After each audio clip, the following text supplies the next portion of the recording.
అలహతల్ని మియమస్సల జీబరి బరి కతరోమ అలహతల్ని మియమస్.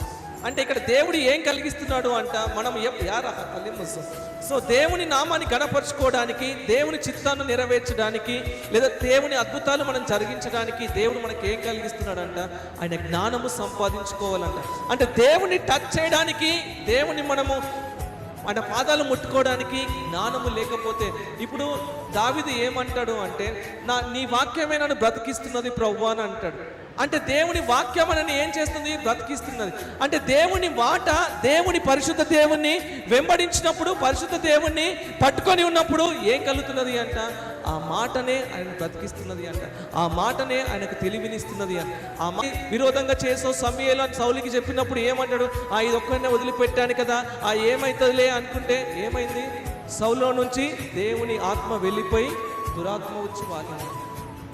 అంటే నీకు దేవుని ప్రజెన్స్ని మనం అనుభవించడానికి దేవుని జ్ఞానము మనకు చాలా ఇంపార్టెంట్. ఈ జ్ఞానము లేకపోతే, ఈ సమాధానము లేకపోతే మనము దేవుణ్ణి వెంబడించలేకపోతున్నాము, ఆ దేవుణ్ణి మనము సహాయం కోరుకోలేకపోతున్నాం. సో అందుకే దేవుణ్ణి ఖచ్చితంగా మనం జ్ఞానము చాలా అవసరమై ఉన్నది. సో రెండవదిగా ఏంటంటే విజ్డమ్ చూసాము. ఇంకొక మాట చూద్దాం.